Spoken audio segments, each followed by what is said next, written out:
39।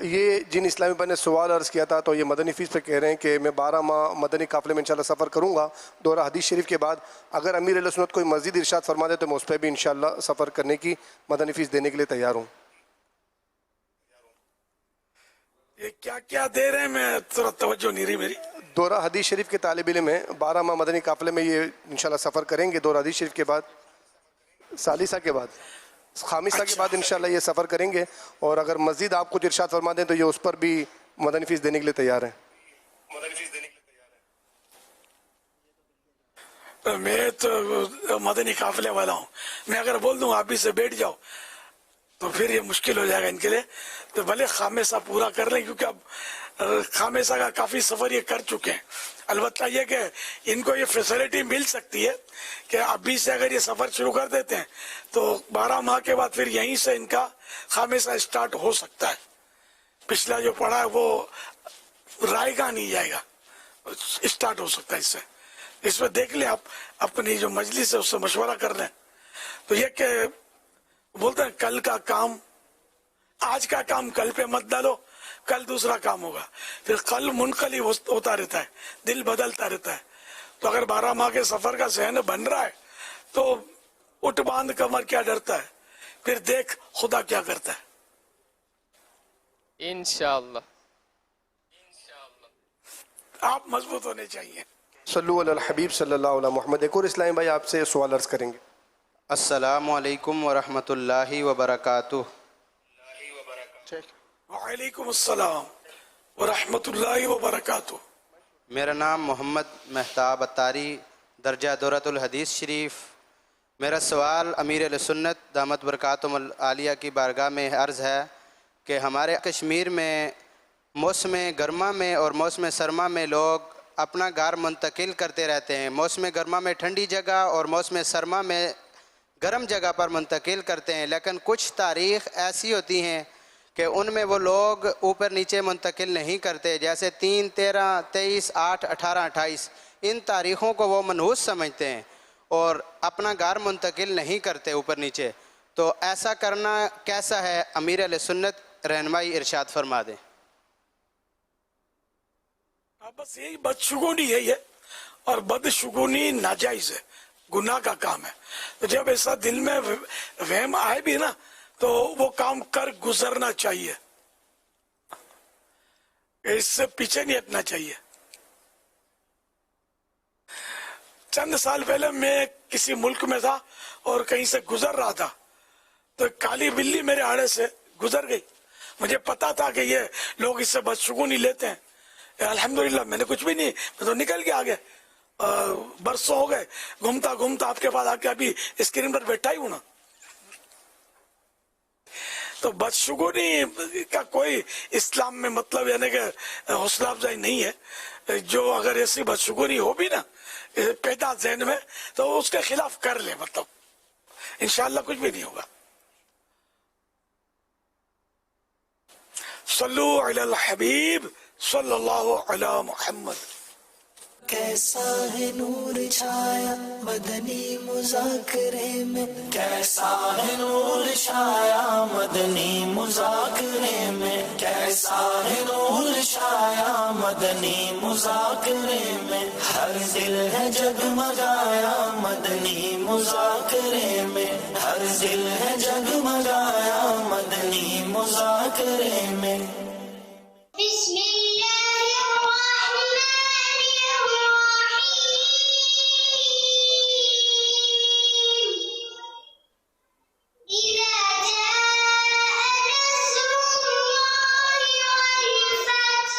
لبيك اللهم لبيك لبيك لا شريك لك لبيك إن الحمد والنعمة لك والملك لا شريك لك.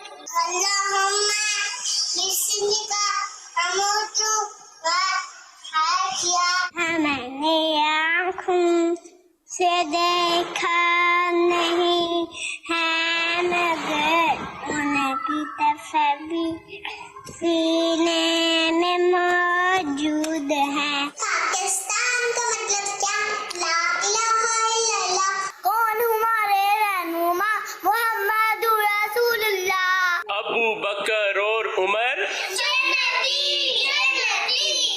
عثمان اور علی ہر صحابی نبی ماشاء اللہ، پیارے پیارے بچوں کی پیاری پیاری ادائیں، مرحبا۔ اللہ پاک ان سارے بچوں کو بعمل عالم دین، مفتی اسلام و دعوت اسلامی کا مخلص مبلغ بنائے۔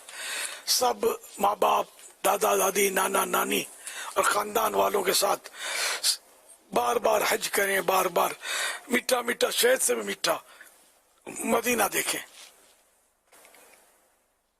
صلو علی الحبیب صلی اللہ علی محمد۔ کاشف علی بھائی ہیں، یہ سوال کر رہے ہیں کہ اگر کوئی مسلمان کسی دوسرے مسلمان سے ناراض ہو جائے اور 3 دن تک بات نہ کرے تو کیا وہ مسلمان رہے گا؟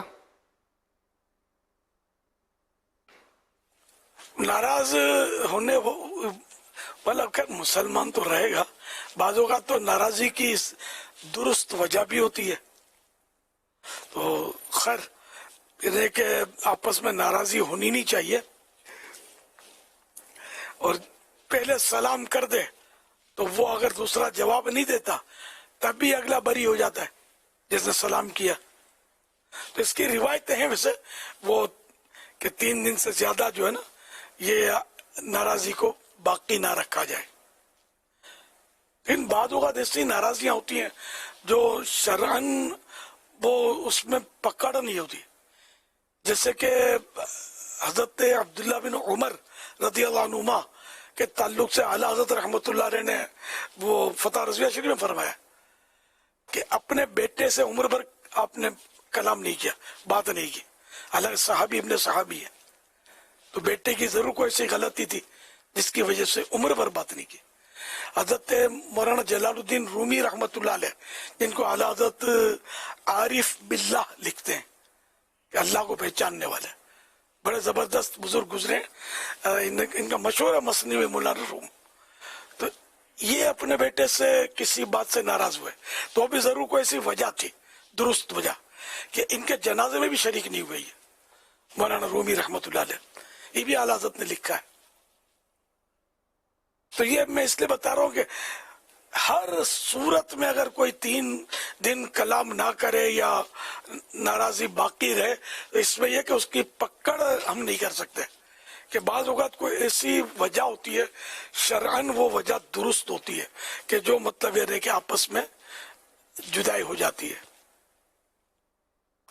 لیکن عام طور پر ہمارے ہاں یہ وجوہات نہیں ہوتی، ہمارے ہاں وجوہات نفس کی ہوتی ہیں کہ نفس کی خاطر بس وہ بات بات پہ ہمارے لڑ جاتے ہیں اور وہ جدائیاں ڈال دیتے ہیں خاندانوں میں، وہ تڑے ڈال دیتے ہیں اور کیا کیا کر دیتے ہیں، تو یہ سب یہ نہیں ہونے چاہیے، ان کی مذمت ہے۔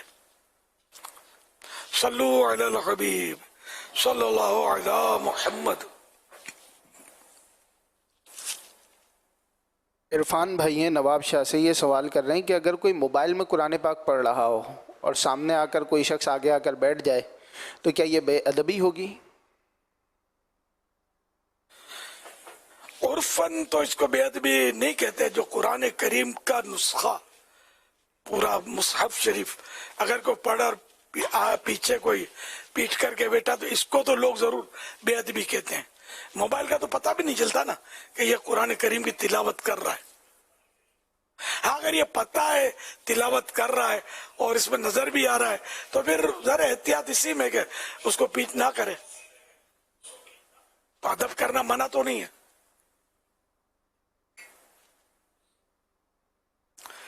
واللہ تعالی اعلم ورسولہ اعلم عز وجل وصلی اللہ تعالی علیہ وآلہ وسلم۔